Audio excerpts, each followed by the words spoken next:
খাজা কুতুবউদ্দিন বখতিয়ার কাকি রহমতুল্লাহি আলাইহির মা শিশুকালে বাচ্চারে নিয়ে মক্তবে গেছেন, মাদ্রাসায় গেছেন, যায় বলেন উস্তাদজি আমার ছেলেরে মাদ্রাসায় ভর্তি করেন, আমার ইচ্ছা হলো আমার সন্তানকে হাফেজ কোরআন বানাবো, আমার সন্তান যেন একজন মুহাদ্দিস হয়, আলেম হয়, এই নিয়ত করে মা নিয়ে ভর্তি করছেন মাদ্রাসায়। আর বলতেছেন আমার ছেলেরে আলিফ বা তা সা শিখাইয়া দেন। উস্তাদ বলতেছে বাবা পড়ো তো আলিফ বা তা সা। এই বইলা মা চলে আসলেন। এইবার উস্তাদ কই বাবা কুতুবউদ্দিন পড়ো আলিফ বা তা সা। কিন্তু কুতুবউদ্দিন বখতিয়ার কাকি কয় না গো উস্তাদজি, আলিফ বা তা সা নয়, আলিফ লাম মিম যালিকাল কিতাবু লা রাইবা ফীহ। উস্তাদ অবাক হয়ে গেলেন। উস্তাদ কই বাবা তোমার মা বলল আলিফ বা তা সা শিখাবো, তুমি কিনা পড়তেছো আলিফ লাম মিম। ঠিক আছে বাবা পড়। উস্তাদকে পাশে বসাইয়া ছোট্ট বাবু কুতুবউদ্দিন বখতিয়ার কাকি খাজা মঈনুদ্দিন চিশতি রহমতুল্লাহি আলাইহি সুযোগ্য খলিফা, এখনো ভারতে কুতুব মিনার তার স্মরণে আছে। আল্লাহর ওলি শুরু করলেন যখন পড়া, উস্তাদের সামনে এক বর্ষায় 15 পারার হিফজ তিনি শোনায় দিলেন। আল্লাহর কোরআনের 15 পারা শোনায় দিলেন। এইবার উস্তাদ বলতেছে বাবা কুতুবউদ্দিন তোমার মা কেন এমন মজাক করলো, কেন এমন ঠাট্টা করলো? মায়ের কাছে আইসা মাকে অভিযোগ দিলেন, মা গো কেন তুমি মজাক করেছো, কেন ঠাট্টা করেছো? তোমার ছেলে তো আলিফ বা তা সা পড়ে না, সে তো আলিফ লাম মিম যালিকাল কিতাবু লা রাইবা ফীহ। বইলা বইলা আল্লাহর কালামের 15 পারা এক বসায় আমার মুখস্থ শোনায় দিল। ও মা কেন এমন মজাক করেছো, ঠাট্টা করেছো? কুতুবউদ্দিন বখতিয়ার কাকির মা তখন পর্দার আড়াল থেকে চোখের পানি সেইরা কই উস্তাদজি খোদার কসম আমি মা নিজেও জানি না কেমন করে আমার কুতুবউদ্দিন 15 পারার হাফিজ হইছি। তবে আমার যদ্দূর মনে পড়ে আমার কুতুবউদ্দিনকে আমি যখনই দুধ পান করাইতাম তখনই আমি কোরআন তেলাওয়াত করতাম, যখনই দুধ পান করাইতাম তখনই কোরআন তেলাওয়াত করতাম। মনে হয় কোরআন তেলাওয়াতের সাথে মনে হয় দুধের সাথে তেলাওয়াত যায় ঢুকছে। বলুন তো দুধের সাথে যদি তেলাওয়াত যায় ঢুকে, যেই মা সন্তানকে দুধ পান করানোর সময় টেলিভিশন চারে গান শুনে, দুধের সাথে গানও যেতে পারে কি পারে না? আওয়াজ দিয়ে এখন পারে কি পারে না? সন্তান পেটে নিয়ে মা যদি বেশি বেশি কোরআন তেলাওয়াত করে সন্তান হাফেজ কোরআন হয়। সন্তান পেটে নিয়ে মা যদি বেশি বেশি মিষ্টি খায় সন্তান বড় হয়ে মিষ্টি প্রিয় হয়। সন্তান পেটে নিয়ে যদি মা বেশি বেশি টক খায় সন্তান বড় হয়ে টক প্রিয় হয়। সন্তান পেটে নিয়ে মা যদি পর্দার ভিতরে চলে সন্তান বড় হয়ে মেধাবী হয়। সন্তান পেটে নিয়ে যদি মা বেশি বেশি বেপরদায় চলে এই সন্তান বড় হয়ে প্রতিবন্ধী হয়, প্রতিবন্ধী জ্ঞানী হয় না, ব্রেন ঢিলা হয় যদি বেপরদায় চলে। এজন্য মা বাবার চেয়ে বেশি দায়িত্বশীল। সন্তানের ব্যাপারে আল্লাহ মাকে বাবার চেয়ে বেশি জিজ্ঞেস করবে, কারণ নবী বলেছেন আল মারআতু রাইয়াতুন আলা বাইতি যাওজিহা ওয়া ওয়ালাদিহি। নবী বলেন মাকে আল্লাহ পাক রব্বুল আলামিন স্বামীর ঘরের ব্যাপারে আল্লাহ জিজ্ঞেস করবে, আর জিজ্ঞেস করবে তার সন্তানের ব্যাপারে। কারণ সন্তান বাবার চেয়ে মাকে বেশি টাইম কাছে পায়, ঠিক না? পেটে ছিল তাও মায়ের সাথে, ঠিক না? দুধ খাইছে তাও মায়ের সাথে, শিশু বয়স বাবা বাহিরে তাও মায়ের কাছে। এজন্য মার আমলটা সন্তানের উপরে বেশি পড়ে। মা যদি নেককার হয় সন্তানও নেককার হয়। মার আমলটা সন্তানের উপরে বেশি পড়ে গো মা। যদি সন্তানকে তুমি আদর্শ সন্তান বানাতে চাও আগে তুমি আদর্শ মা হয়ে যাও। সন্তানকে যদি আদর্শ সন্তান বানাতে চাও আগে তুমি আদর্শ মা হয়ে যাও। তুমি যদি সন্তানকে চাও সন্তান আমার পর্দায় চলুক আগে তুমি মা পর্দার ভিতরে ঢুকো, ঠিক না? ছোট্ট মেয়েটা যদি দেখে মা বোরকা পরে চলে, তো দেখবেন ছোট বাচ্চাটা হেও উড়না ছাড়া বাইর হয় না। বুঝে আইসিনি? দেখে যদি মা বোরকা ছাড়া বের হয় না, শিশু বাচ্চাটা হেও বাইরিবার সময় আম্মা আমার উড়না দো, এখান থেকে শিখে। আর যদি দেখে মাশাআল্লাহ 16ই ডিসেম্বরে মা বাইরিছে সেলফি তোলার লাগি। আমি বাইরেছিলাম ঢাকা, এই শ্যামপুর ব্রিজের উপর দিয়ে যাব খুলনার দিকে 16ই ডিসেম্বর। ওরে আল্লাহ, এমন দল নামছে নারী পুরুষের, আমার গাড়ি রাস্তা পায় না। হঠাৎ করে নজর পড়ছে এক মহিলার দিকে, দেখি আমার ডর লেগে গেছে। আচ্ছা এই নজর তো পড়তে পারবই, এখন যদি আপনারা কোনো হুজুর আপনার নজর বলো কেমনে? বলে জি না, নজর পড়াটা দোষ না, নজর জমায়া রাখাটা দোষ, ঠিক না? আল্লাহ নবী হযরত আলী রাদিয়াল্লাহু তাআলা কি কথাই বলছেন, প্রথম নজরই চোখটা ফিরায় নিও। নজর পড়াটা দোষ না, নজর আটকায়া রাখাটা দোষ। বুঝে আসছে? আমি দেখে ভয় পেয়ে গেছি মহিলার সুরত দিকে, নমুনা দিকে, বডির কন্ডিশন দিকে। বডির কন্ডিশনে বোঝা যায় মহিলা তো গর্ভবতী খালি তা না, বরং সন্তান ভূমিষ্ঠ হওয়ার সময় খুব কাছে, হাতে পা ফুইলা গেছে, বডি ফুইলা গেছে, বেপরদায় বের হইয়া ব্রিজের উপরে সেলফি তুলে কিক কিক কিক কিক। আচ্ছা যে মহিলা পেটের সন্তান লইয়া এভাবে 16ই ডিসেম্বরে বের হইয়া সেলফি তুলে হাজার হাজার বেগানা পুরুষের সামনে, তার পেটের সন্তান আব্দুল কাদের জিলানী হইব, মঈনুদ্দিন চিশতি হইব, হ্যাঁ, বালিয়া পীর সাহেব হুজুর হইব। গন্ডগোল কোথায় সেটা আগে হিসাব করেন। কোথায় গন্ডগোল? আমাদের সমাজটা নষ্ট হয়েছে কোন জায়গা থেকে? ওখানে হাত দেওয়া লাগবে, ঠিক কিনা ভাই? ঐশীরে আটকায় লাভ নাই তো। যে টাইমে ঐশীরে আটকাইবেন এই টাইমে বাপ মা জবাই হবে, এই টাইমে বাপ মা জবাই হবে, জবাই হবে। এজন্য শিশুকাল থেকে এই যে খ্রিস্টানদের পোশাক পরাইবেন, মেয়েটারে হাফ প্যান্ট পরায় বাইর করছেন আর গেঞ্জি পরায় বাইর করছেন, ভাই আপনি হাজি সাহেব মানুষ, এটা কি করলেন? কো হুজুর ছোট বাচ্চা বুঝে না, ফইরা লাগ। এই ছোট বাচ্চারা যে বিধর্মীয় পোশাক পরে বের করছেন, শিশুকালেই এই খ্রিস্টানের পোশাকের আসর তার কলিজায় পড়ব। এই মেয়ে বড় হওয়ার পরে বোরকা পরানো যাবে না। এর জন্য দায়ী কে? জোরে কান। হুজুর মেয়ে পাই না। আমি বললাম কি করতে হইব? কয় পানি পরা দেন। আমি কইলাম তোমার লাগে কলস পরা দেওয়া লাগবে, আগে তুমি বাবারে কলস পরা দেওয়া লাগবে। কলস বাচ্চার লাগে যদি দেই গ্লাসে ফু, আর যে বাবা যেই মা শিশুকাল থেকে বিজাতীয় কালচারে বাচ্চারে বড় করছে, কলসে ফু দেওয়ার লাগবে। কষ্ট পাইতেছেন কি ভাই? কষ্ট পাইতেছেন? কথা যদি একটু শক্ত হয়ে যায়, কেউ কারো গায়ে নিয়েন না। ওলামায়ে কেরাম তো আসেই ভুলগুলা ধরে দেওয়ার জন্য, ঠিক না? আমরা কাউকে উদ্দেশ্য করে কিছু বলি না।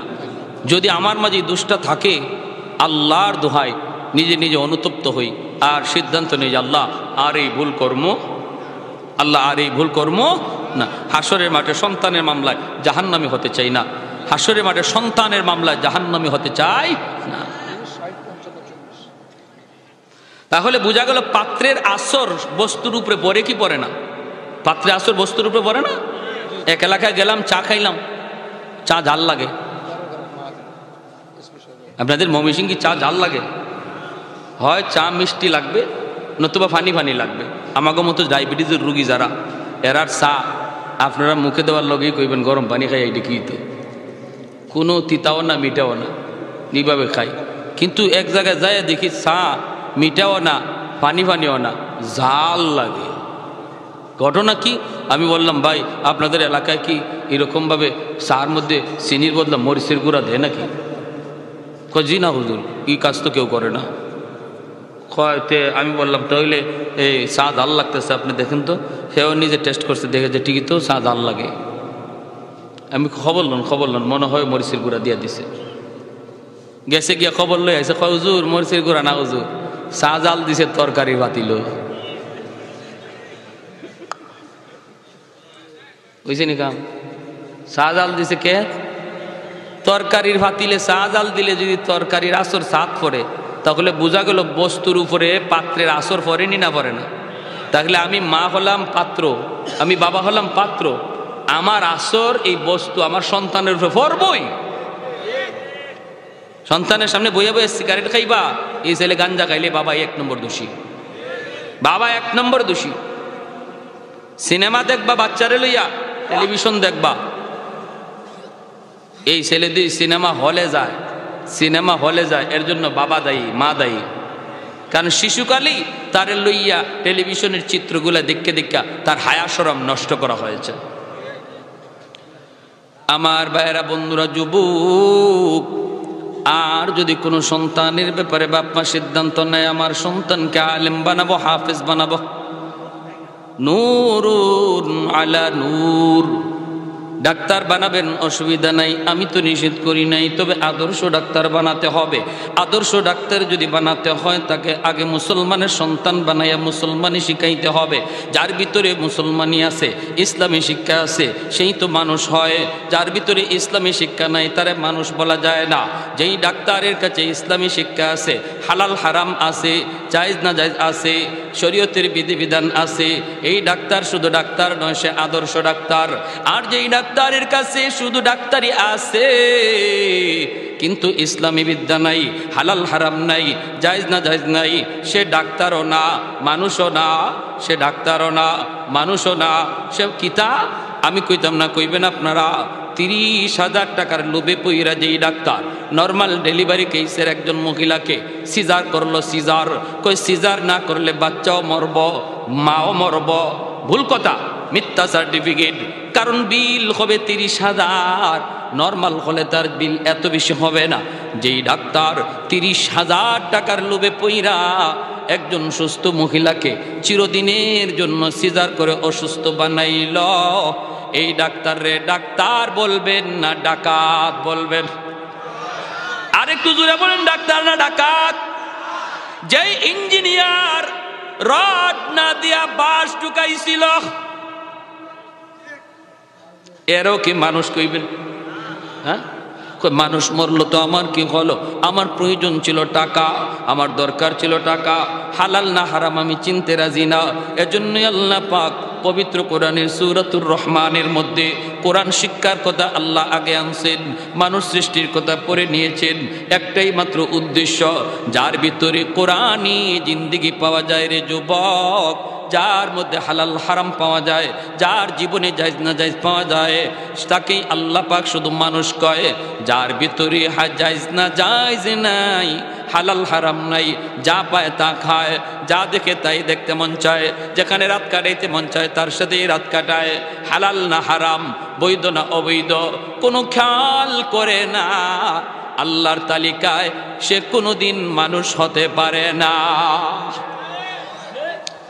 এজন্য আমার সন্তানকে মানুষের বাচ্চা বানাও, আগে মানুষের বাচ্চা। মুরগির বাচ্চা জন্ম নিলে মুরগি হয়, মানুষের বাচ্চা জন্ম নিলে মানুষ হয় না, তারে মানুষ বানাইতে হয়। আর মানুষ বানানোর পথ হলো একটাই, সেটা হলো ইসলামী জিন্দেগি, হালাল হারামের জীবন, জায়েজ না জায়েজের জিন্দেগি মানুষকে মানুষ বানায়, ঠিক কিনা জুড়ে বলেন? এজন্য আমার ভাইয়েরা, যেই বাবা সন্তানকে ইসলামী জিন্দেগি আগে শিখায়, এরপরে তার ডাক্তার বানায়, আল্লাহ পাক রব্বুল আলামিনের কাছে ওই বাবা কত দামি। এমন একজন বাবার কথাই আল্লাহ পাক পবিত্র কোরআনে সূরাতুল লুকমানের মধ্যে তুলে এনেছেন। ওয়া ইয ক্বালা লুকমানু লিবনিহি ওয়া হুয়া ইয়াইযুহু ইয়া বুনাইয়া লা তুশরিক বিল্লাহ ইন্নাশ শিরকা লাযুলমুন আযীম। আল্লাহ পাক রব্বুল আলামিন একজন বাবার কথা তার কোরআনের ভিতরে এনেছেন, আল্লাহর গোলাম। ওই বাবার নাম হলো লোকমান হাকিম। লোকমান হাকিম তার সন্তানকে আল্লাহর পরিচয় শিখাইতেছে, তৌহিদের পরিচয় শিখাইতেছেন।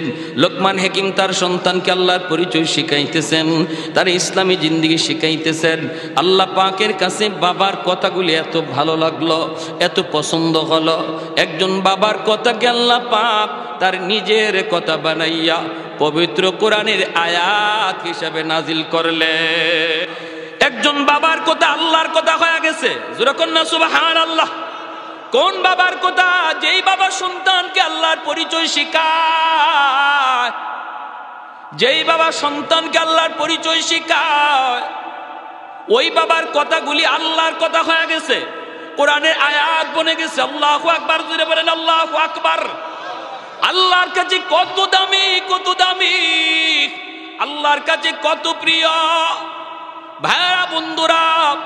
আর যদি আপনি সন্তানকে ডাক্তার না বানায়, ইঞ্জিনিয়ার না বানাইয়া আপনি তার হাফেজে কোরআন নিয়ত করেন, আলেম হওয়ার নিয়ত করেন, যদি তার আলেম বানাইতে নিয়ত করেন, সন্তানকে যদি কোরআনের হাফেজ বানাইবার নিয়ত করেন, তাহলে তো নূরুন আলা নূর, এর উপরে সুন্দর চিন্তার হতে পারে না। একজন বাবার এর উপরে কোনো সুন্দর সিদ্ধান্ত হতে পারে না। কেন? কেন? কারণ সন্তান আমাকে টাকা কামাই করে খাওয়াবে, এটা সন্তান জন্ম দেওয়ার উদ্দেশ্য নয়। সন্তান জন্ম দেওয়ার উদ্দেশ্য হলো সন্তান যেন বাপ মার জন্য সদকায়ে জারিয়া হয়। আমি যদি গুনাহগার হইও কবরে যাই, আমার সন্তানের নেক কাজের উসিলায় যেন আল্লাহ আমাকে মাফ করে দেয়। আমার সন্তান দুনিয়ায় যতদিন থাকবে, সন্তানের আমলের উসিলায় যেন আল্লাহ বাপ মাকে মাফ করে দেয়। এজন্যই তো ছোট্ট বাচ্চা বাবার কবরের পাশে যায় যখন কয় বিসমিল্লাহির রহমানির রহিম। আজ আমি কোরআনের সবক নিয়েছি, আমি আজ কোরআনের খতমের মাধ্যমে মাথায় পাগড়ি নিয়েছি। আজ যদি আমার আব্বা দুনিয়ায় থাকতেন, আমার আব্বা কত খুশি হইতেন, আমার আব্বা উস্তাদদেরকে মিষ্টি খাওয়াইতেন। এই চিন্তা করে শিশু বাচ্চারা যখন বাবার কবরের পাশে যায় দাঁড়ায়, যারা যখন বিসমিল্লাহির রহমানির রহিম কইয়া চোখের পানিটা সাইরা যখনই আল্লাহর কালাম তেলাওয়াত শুরু করছে, রব্বুল আলামিন কয়ে আযাবের ফেরেশতারা আযাব বন্ধ কর। কবরের উপরে তাকায়া দেখ, তার শিশু বাচ্চাটা আমি আল্লাহরে রহমান কয়া ডাক দিছি। আযাবের ফেরেশতারা আযাব বন্ধ করো, বন্ধ করো। ওই যে উপরে তার বাচ্চা আমি আল্লাহকে অতি দয়ালু কয়া ডাক দেয়। যেই বাচ্চা আমাকে দয়ালু মালিক কয়া ডাক দেয়, তার বাবারে আমি আল্লাহ কবরে আযাব দিতে পারি না, আযাব দিতে পারি না। ভাইরা বন্ধুরা, এজন্যই সন্তান যখন হাফেজ হয়, ওস্তাদগুন মাথায় পাগড়ি পরায় দেয়, আর মা বাবা তাকায় তাকায়া দেখে আর বাবা আনন্দিত হয়। কিন্তু ওই দিন মালিকের কুদরতি নজর, মায়ার নজর বাপ মার চেহারার দিকে তাকে।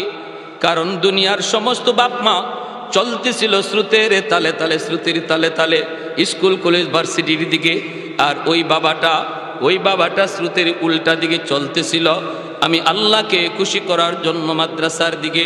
সেই দিন আল্লাহ পাকের কুদরতি মায়ার নজর ওই মা বাবার দিকেই ছিল। এজন্য কিয়ামতের ময়দানে আল্লাহ পাক এই সন্তানের বাপ মার মাথায় পাগড়ি পরাবে আল্লাহ নিজে। মান ক্বারাআল কুরআন ওয়া আমিলা বিমা ফীহি উলবিসা ওয়ালিদাহু তাজান ইয়াউমাল কিয়ামাহ।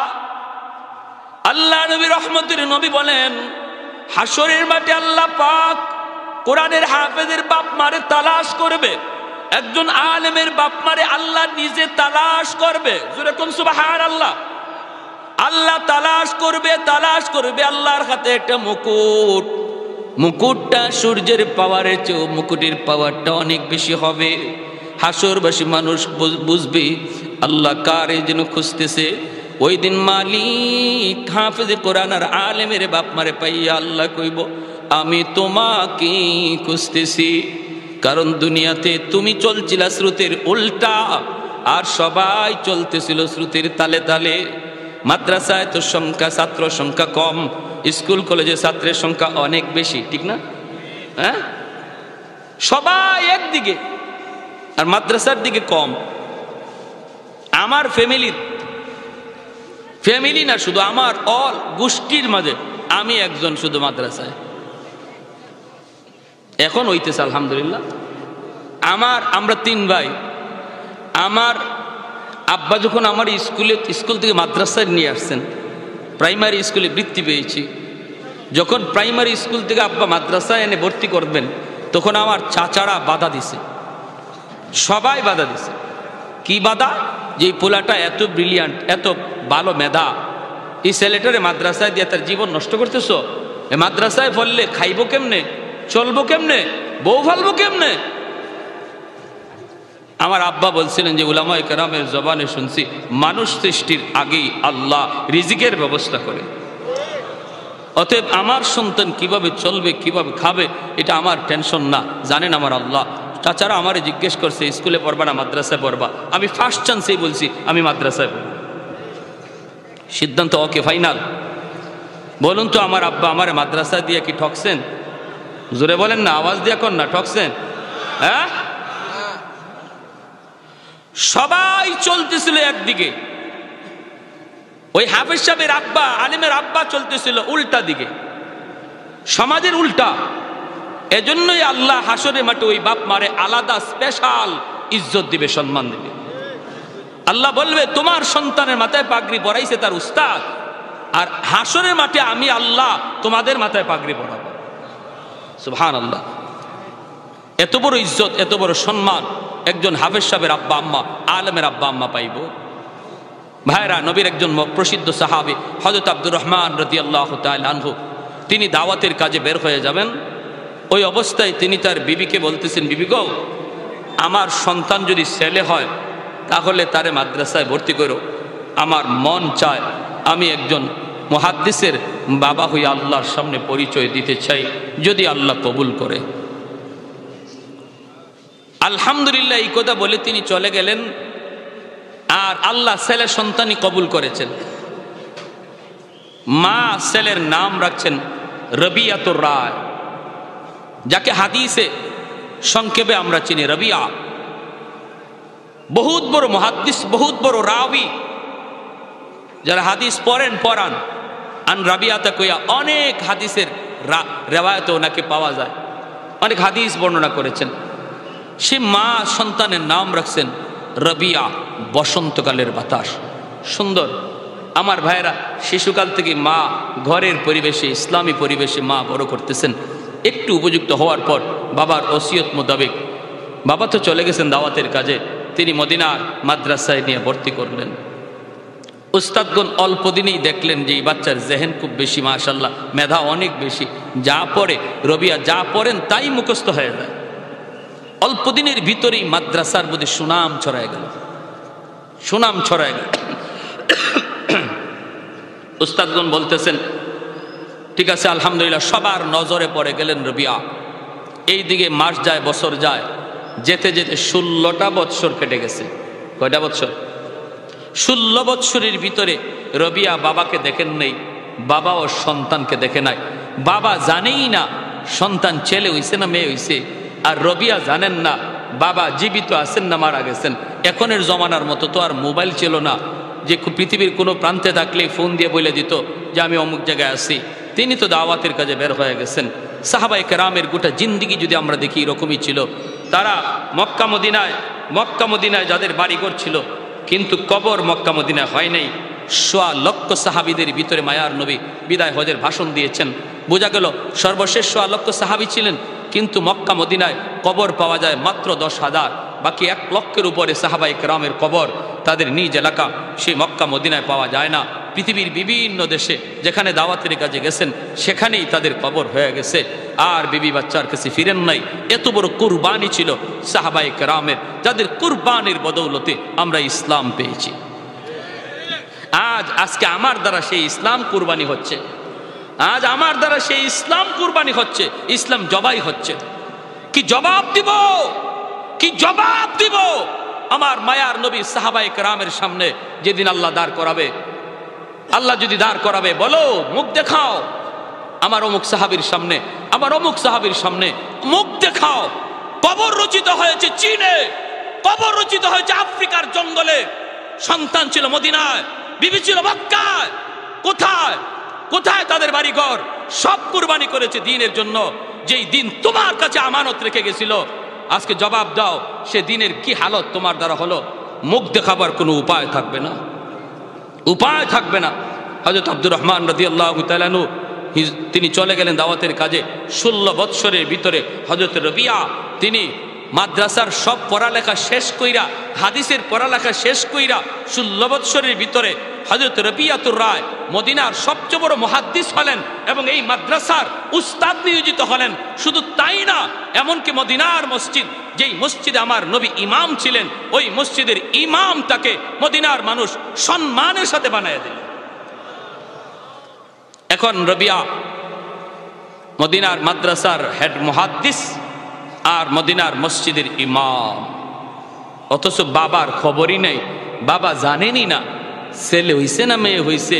ছেলে হইলেই ছেলে কত বড়, কারণ 16 বৎসর চলে গেছে। রবিয়া তো মা ভক্ত, তিনি মা পাগল, মার খেদমত করেন, মার কথার বাইরে চুল পরিমাণ নড়তে রাজি না। মাকেই শুধু দেখছেন জন্মের পর, সেই মার তরবিয়তে বড় হয়েছেন। মা গো, আমার এই এলাকার ভাই মা বোনেরা একটু খেয়াল করে শোনো, একটু খেয়াল করে শোনো, তোমার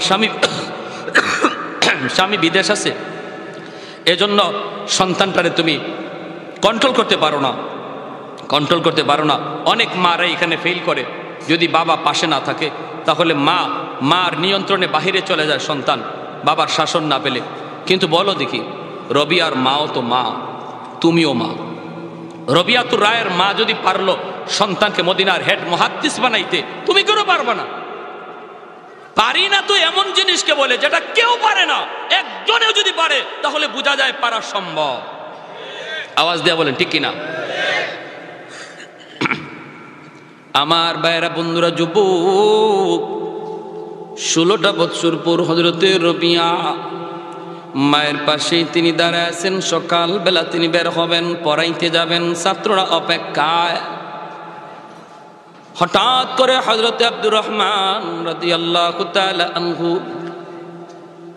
তিনি 16 বৎসর পর বাড়ির দিকে রওনা দিলেন। বাড়িতে তিনি ঢুকবেন, ঢুকেও পড়েছেন, কোনো অনুমতি নাই, নিজের বাড়িতে ঢুকবেন, অনুমতি কিসের? হযরতে রবিয়া তিনি হঠাৎ করে দেখেন একজন বৃদ্ধ মানুষ আন্দরের ভিতরে ঢুকে পড়েছে, কোনো অনুমতি নাই, সালাম নাই, কালাম নাই। রবিয়া বাধা দিলেন, কে গো তুমি? দাঁড়াও, কে তুমি? দাঁড়াও। এইভাবে কারো বাড়িতে ঢুকা নিষেধ, অনুমতি নিতে হয়। কেন তুমি এইভাবে ঢুকতেছো? তুমি দাঁড়াও। মা পাশেই দাঁড়ায় আছেন রবিয়ার।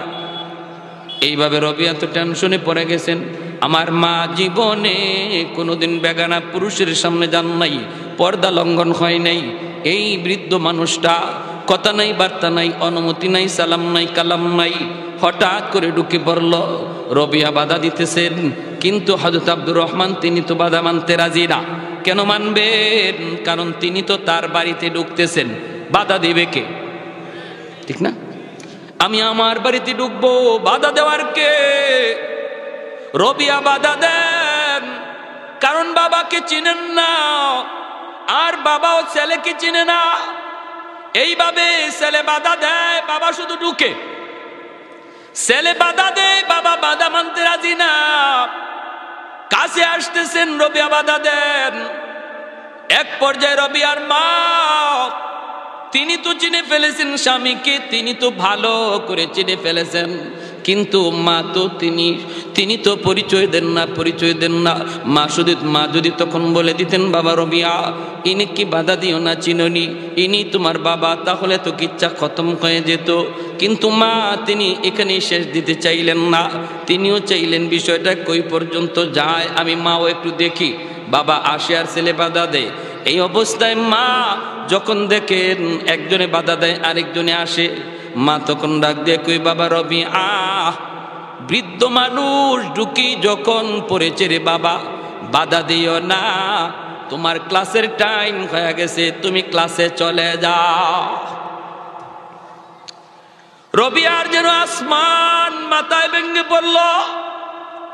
আমার মা জীবনে কোনোদিন পর্দা লঙ্ঘন করতে দেখি নাই। আজ আমার মা যেখানে আমাকে সাপোর্ট করার কথা, সেখানে তিনি আমাকে সাপোর্ট দিলেন না গো। হায় হায় হায় হায়, আমি এখন কি করব? মা পাগল, মা ভক্ত, সন্তান রবিয়া। মা যখনই বলছে, বাবা ক্লাসের টাইম হয়ে গেছে, তুমি ক্লাসে চলে যাও, আর মুরব্বী মানুষ ঢুকেই যখন পড়েছে, বাধা দিও না। রবিয়া আর কোনো কথা বললেন না, জবাব দিলেন না, মার সাথে কোনো কথা বাড়াইলেন না।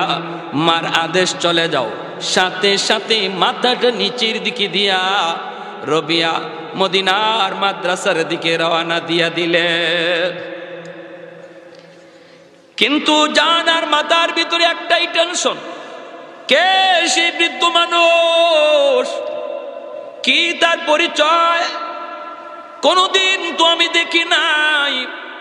আর আমার আম্মা কেমন করে সাপোর্ট দিলেন, সে কে, কি তার পরিচয়, এই চিন্তা মাথার মধ্যে লইয়া রবিয়া তিনি ক্লাসের দিকে যাইতেছেন রে গোলাম। ক্লাসের দিকে যান আর দুশ্চিন্তা মাথায়। এইদিকে হযরত আব্দুর রহমান রাদিয়াল্লাহু তাআলা আনহু তিনি ভিতরে ঢুকলেন। ভিতরে ঢুকে বিবির কাছে আসলেন।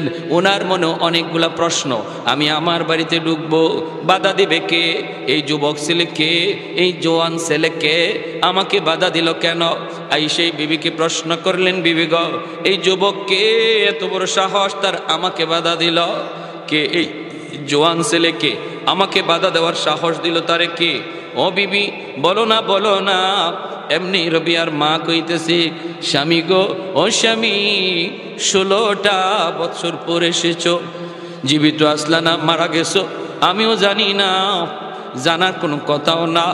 কিন্তু এত লম্বা সফর করে আসার পর কেন তুমি 3টা সুন্নত লঙ্ঘন করেছো? তুমি আমার মায়ার নবীর 3টা সুন্নত লঙ্ঘন করেছো। আগে 3টা সুন্নত তুমি পালন করে আসো, এরপরে আমি পরিচয় দিব এই জোয়ান ছেলেকে, কি তার পরিচয়। 1 নাম্বার হলো, নিজের বাড়িতে ঢুকতে সালাম দিয়ে ঢুকতে হয়। এটা আমার মায়ার নবীর বহুত বড় দায়ী সুন্নত। নিজের ঘরে ঢুকতেও সালাম দিয়ে ঢুকতে হয়। যেই ঘরে পুরুষ মানুষ সালাম দিয়া ঘরে ঢুকে, এই ঘরে ফতোয়ায় স্বামীতে লিখেন কোনোদিন জিনভূতের আসর থাকে না। এই ঘরের মানুষের মধ্যে আল্লাহ মিল মহব্বত বাড়ায়া দেয়, বাপ বেটার ভিতরে আল্লাহ মহব্বত বাড়ায়া দেয়, ভাই ভাই মহব্বত আল্লাহ বাড়ায়া দেয়, স্বামী স্ত্রীর ভিতরে আল্লাহ মহব্বত বাড়ায়া দেয়, সালামের বদৌলতে আল্লাহ মহব্বত বাড়ায়া দেয়। অতএব স্বামী স্ত্রীর ভিতরে যদি সম্পর্কের অবনতি থাকে, আমার নবীর হাদিস মতো আমল করেন, ঘরে ঢুকার সময় শুধু সালাম দিয়া ঢোকেন, আল্লাহ পাক রব্বুল আলামিন স্বামী স্ত্রীর ভিতরে মহব্বত বাড়ায় দিবে কে? আর একটু জোরে বলেন কে? জিনভূতের আসর। ভণ্ড কবিরাজের কাছে যাওয়ার প্রয়োজন নাই। কত ভণ্ড জায়গায় যায়া বহু মানুষ ধরাও খাইছে, ঠিক না? নিজের আমল নিজে করো রে গোলাম, নিজের আমল নিজে করো। সালামের আমলটা দিয়ে শুধু ঘরের ভিতরে ঢুকো, এই ঘরে কোনোদিন জিনভূতের আসর থাকবে না। স্ত্রী বলতেছে, স্বামী গো, 1 নাম্বার সুন্নাত, কেন তুমি সালাম দিলা না? 2 নম্বর হলো, এত লম্বা সফর করে তুমি এসেছো।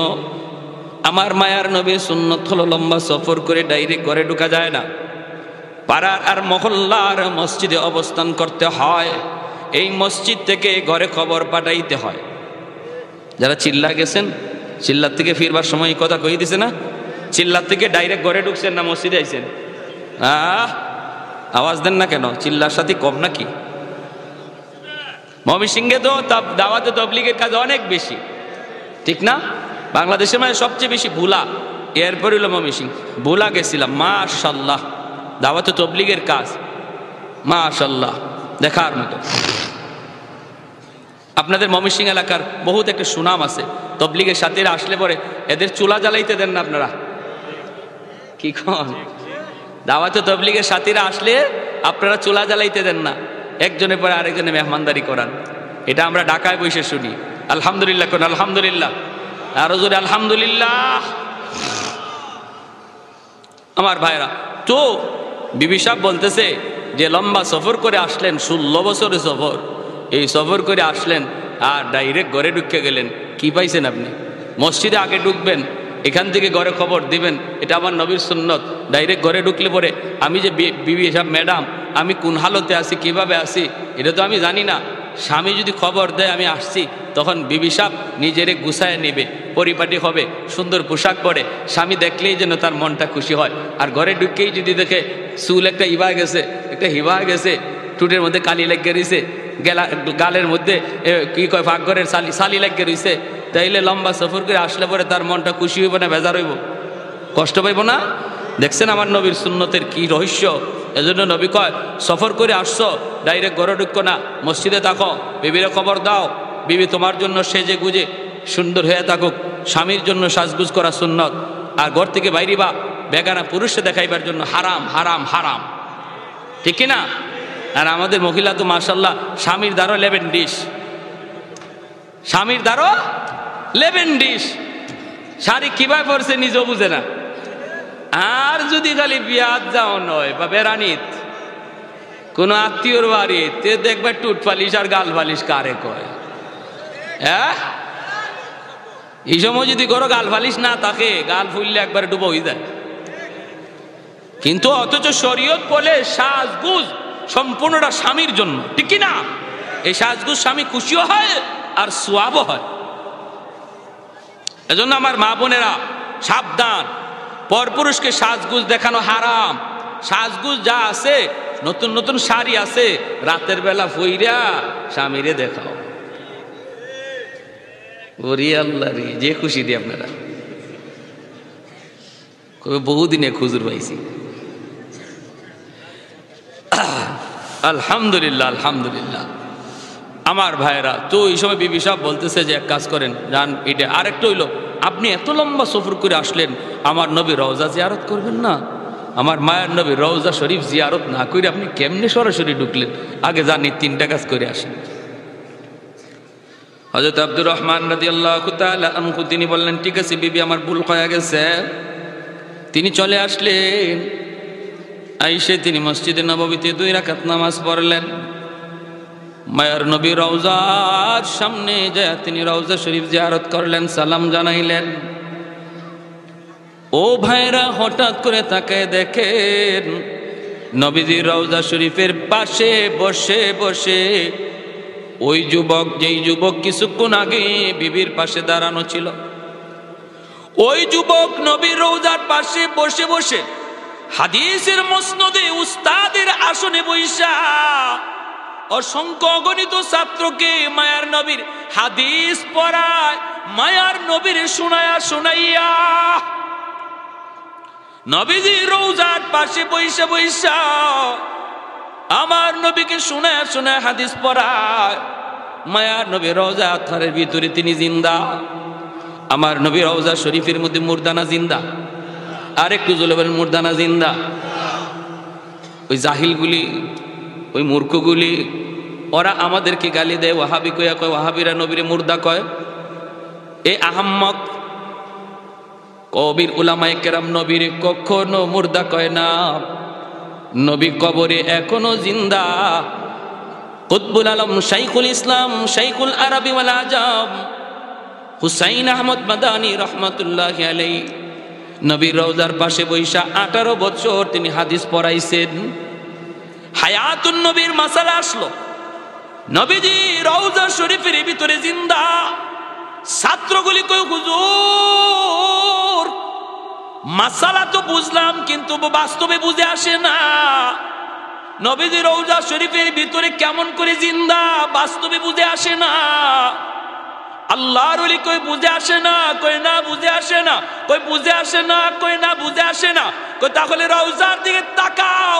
যেই মাত্র ছাত্ররা রওজার দিকে তাকায়, তাকাইতে আল্লাহ পাক রব্বুল আলামিন মায়ার নবী আর তাদের মাঝখানে যত পর্দা ছিল সবগুলি পর্দা আল্লাহ পাক মুহূর্তের ভিতরে সরায় দিয়েছেন। ছাত্র ওস্তাদ সবাই একসাথে দেখলেন মায়ার নবী কবরে তিনি জিন্দা অবস্থায় আছেন। कौनैन मुख्तार खुदा तुमको बनाया, कौनैन मुख्तार खुदा तुमको बनाया, उम्मत का निगाहबान खुदा तुमको बनाया, उम्मत का निगाहबान खुदा तुमको बनाया। मौला मेरा आका मेरा रहमत की नबी है, तजदार मदीना के तो बागे अरबी है, तजेदार मदीना की तो बागे अरबी है। यार ने देते हैं नबूवत के शहादत, तशकीक कमर में है तो अंगुल की इशारात, तशकीक कमर में है तो अंगुल की इशारात। एक जोरे सुरे कोन अल्लाहु अकबर, আর একটু জোরে কোন আল্লাহু আকবার। মুসলমানের আওয়াজ উঁচু হওয়া চাই, সময়ে আমাদের আওয়াজ উঁচু করা লাগবে, সময়ে আওয়াজ নিচু করা লাগবে। সময়ে আমরা নরম, আবার অনেক সময়ে আমরা গরম, ঠিক না? আমরা সময় মতো নরম, সময় মতো গরম। আশিদ্দাউ আলাল কুফার রুহামাউ বাইনাহুম। আল্লাহ নিজে বলেছেন নবীর সাহাবায়ে কেরামের আদর্শ হলো এরা জায়গা মতো গরম, আবার জায়গা মতো নরম। মুসলমানে কোনো ঝগড়া নয়। আমি আওয়ামী লীগ, তুমি বিএনপি, এই নিয়ে কোনো ঝগড়া নয়। কারণ আমাদের পরিচয় একটা, আমরা মুসলমান, ঠিক কি না? মুসলমানে কোনো ঝগড়া নয়, ক্ষমতা নিয়ে কোনো ঝগড়া নয়। ক্ষমতা আজ আছে কাল নাই, ক্ষমতার জোরে ক্ষমতার কারণে একজনের জান আরেকজনের নেয়, এটা মুসলমানের আখলাক নয়। কিন্তু আল্লাহ বলেন যদি কুফর আর ইমানের মধ্যে টক্কর বেজে যায়, হক বাতিলের দ্বন্দ্ব বেজে যায়, যদি নাস্তিক আর আস্তিকের ভিতরে দ্বন্দ্ব বেজে যায়, উলামায়ে কেরাম যদি ময়দানে নেমে যায়, তাহলে আমরা অতি গরম, তখন আমরা নরম না। তলোয়ারের চেয়ে বেশি ধারালো, আগুনের চেয়ে বেশি গরম, ঠিক কিনা? জোরে কর। বাতিলের সাথে আমাদের কোনো সন্ধি নাই, বাতিলের সাথে আমাদের কোনো কম্প্রোমাইজ নাই। আমরা হকের জন্য জীবন দিতে তৈয়ার, ঠিক কিনা? জোরে কার।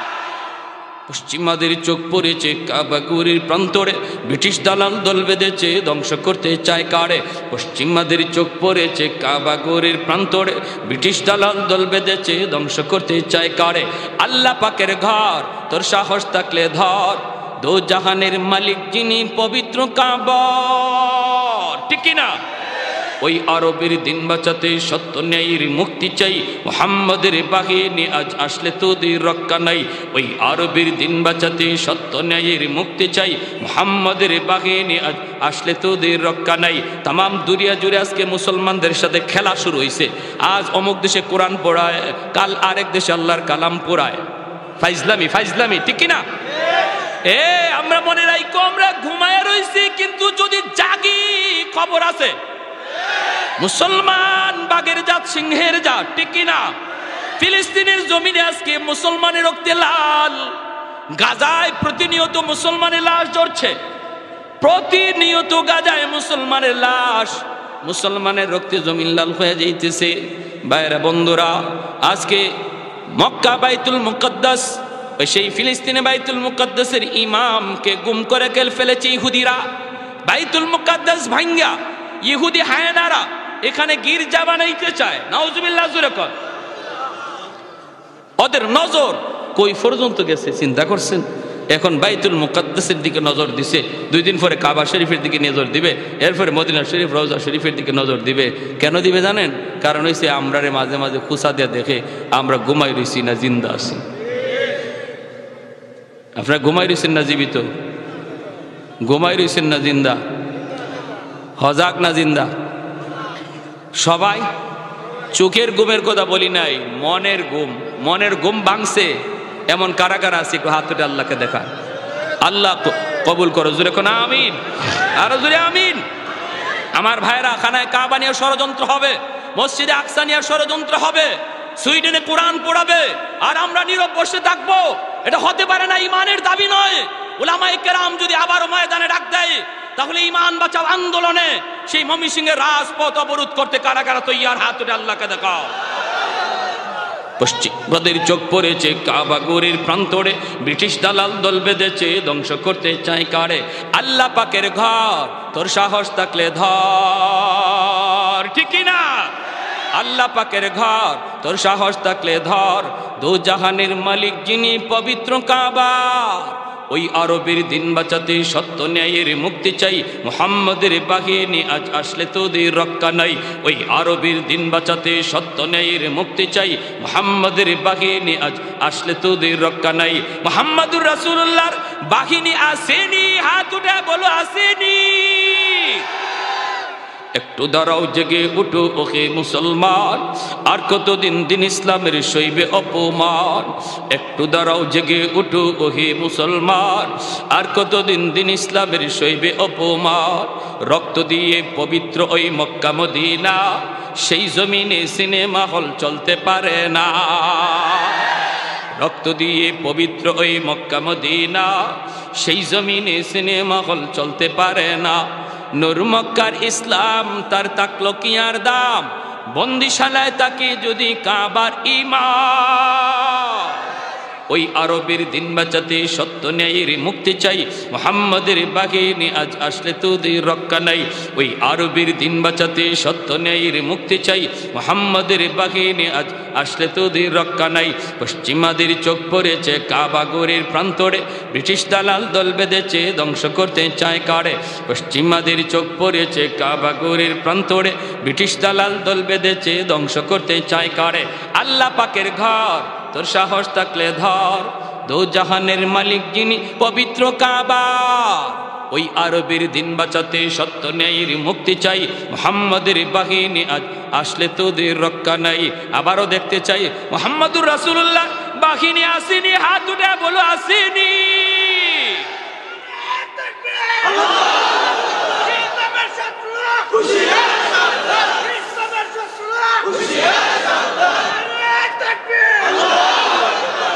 আমার ভাইয়ের আলহামদুলিল্লাহ, আলহামদুলিল্লাহ আমরা উলামায়ে কেরামের সাথে সব সময় থাকবো। উলামায়ে কেরাম যদি আপনাদেরকে কখনো রাজপথে ডাক দেয়, মনে করবেন, মনে রাখবেন, ভালো করে মনে রাখবেন, মেম্বার হওয়ার জন্য নয়, এমপি মিনিস্টার হওয়ার জন্য নয়।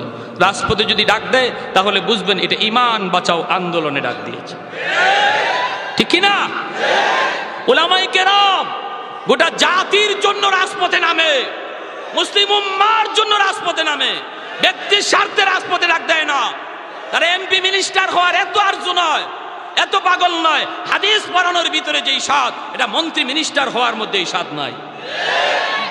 প্যার হাজরিন, কি মনে করছো গোমরা গরু আড্ডি জাফারও চাবাও, কিন্তু সাবধান, কোরআন হাদিসে কেউ আঙ্গুল তোলার সাহস করবে না। আল্লাহর কোরআনের একটা হরফ বদলানোর ক্ষমতা কারো আছে? জোরে বলেন। হযরত ওমর ফারুক রাদিয়াল্লাহু তাআলা আনহু খলিফাতুল মুসলিমিন, অর্ধ পৃথিবীর বাদশাহ, তিনি গেছেন ইনতাকিয়া শহরে। ইনতাকিয়া হলো ওই জায়গা যে জায়গাটাতে হযরত মুসা আলাইহিস সালাম, হযরত খিজির আলাইহিস সালাম তারা সফর করেছিলেন। আর ওই সফর করতে যায় যে মানুষগুলা ওনাদেরকে কি করছিল, দাওয়াত খাওয়ায় নেই। মুসা আলাইহিস সালাম কইছিলেন যে পেটে খুব ক্ষুধা লাগছে, এই মানুষগুলার কন্যা আমরা একটু খাওয়ান টাউন দিত। খিজির আলাইহিস সালাম কয়, এরারে কইছে মিয়া আমরা মেহমান মানুষ খাওয়াইবানি। ফাআবাউ আইয়ুদাইয়িফু, ঠিক না? আবিষ্কার আছে না এরকম? ফাআবাউ, এরা অস্বীকার করলো। এরা তো ধর্মীয় যাও, আমরা খাওয়ান পাই না, তোমার ঘরে কেমনে খাওয়াইবো? মেহমানদারি করে নাই। এই শহরটার নাম ছিল ইনতাকিয়া। এখন আল্লাহ এই কথা কোরআনে তুলে দিয়ে দিছে। এখন ইনতাকিয়ার মানুষ ভালো হয়ে গেছে, এরা মেহমান নওয়াজ, এখন মেহমানদারি করে, কিন্তু করলে কি হইব? বদনাম, যেটা সিল মাইরে দিছে আল্লাহ কোরআনও লিখিয়া, এটা এখন গুছাইব কেমনে? ঠিক না? কোরআনের মধ্যে যেখানে উঠে গেছে, এখন এরা এই বদনাম গুছাবে কেমনে? হযরত ওমর ফারুক রাদিয়াল্লাহু তাআলা ইনতাকিয়া সফরে গেছেন। ইনতাকিয়ার সমস্ত মানুষ বেড়ায়া ধরছে, ধরে কয় আমিরুল মুমিনিন, খলিফাতুল মুসলিমিন, আমরার বদনাম কেমনে আমরা গুছাই? আমরার পূর্বপুরুষ বাপ দাদারা নাও একটা ভুল করে লইছে, কিন্তু আল্লাহ দেই ভুল সিল মেরে দিছে কোরআনও। আমরা বলে মেহমানদারি করি না। আমরা একজন এত বড় দুইজন মানুষ, মহান মানুষকে খাওয়াইছেন আমার বাপ দাদায়, এখন আমরা যে এত মেহমানদারি করি কোনো তো লাভ নাই, যা ওইবার তো হয়ে গেছি। এখন আপনি যদি একটু কাজ করতেন, আপনার কাছে আমাদের একটা আবদার। বলে কি আবদার? কয় আমাদের এই বদনামটা নিয়ে কোরআন থেকে গোছানি যায়। বুঝেননি কি কইছে? আমাদের কোরআন থেকে এই বদনামটা নিয়ে হরানি যায়। হুজুর আইতেছেন নি?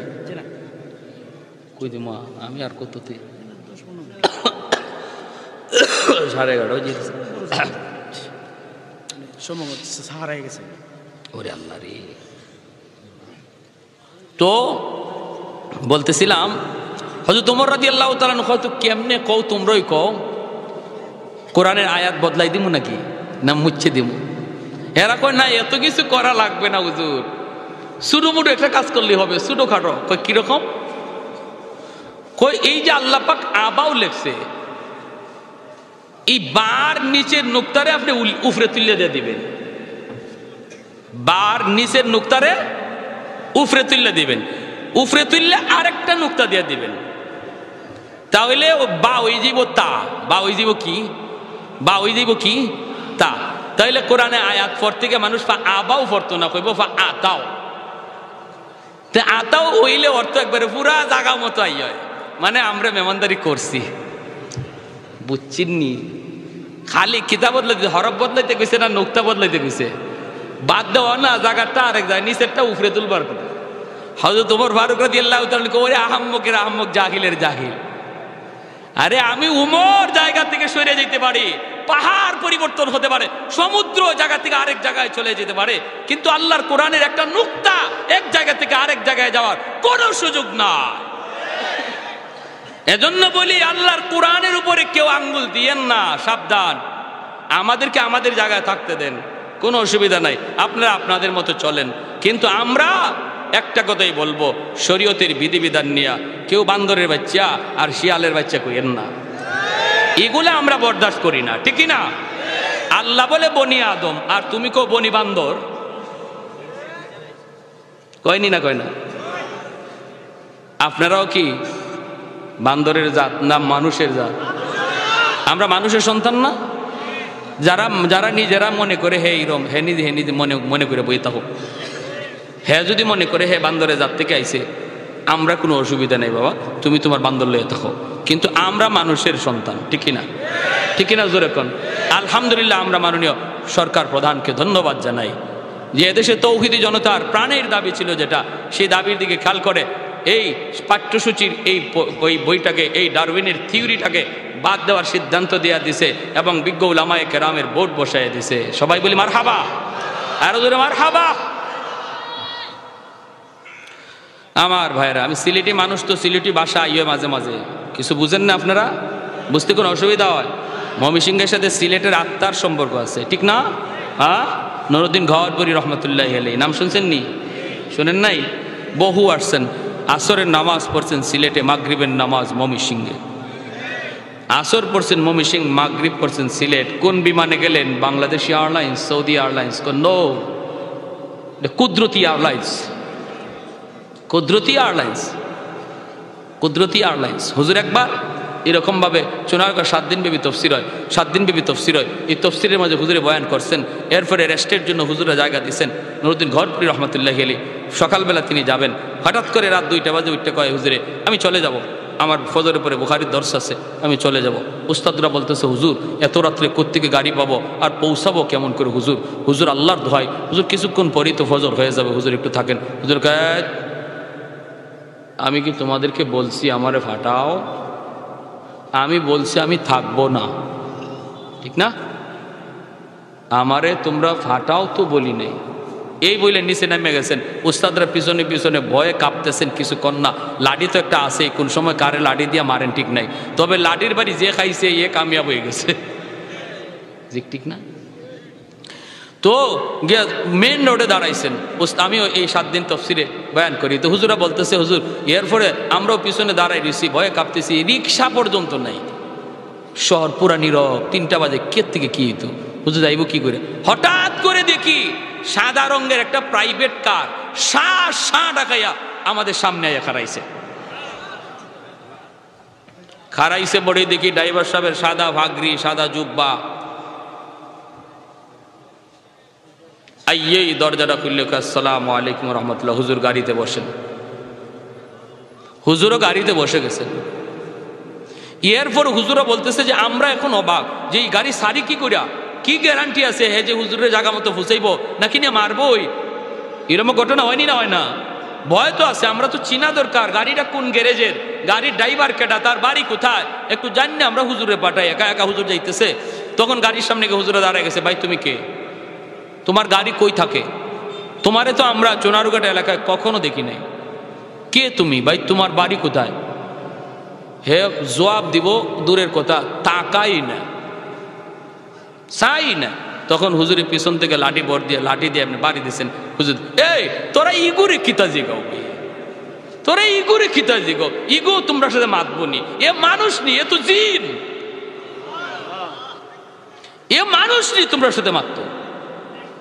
হুজুরা কয় আমরা ফসম খারাই গেছি, রাতে রাতে আমরা ভয়ে দূরে সরে গেছি।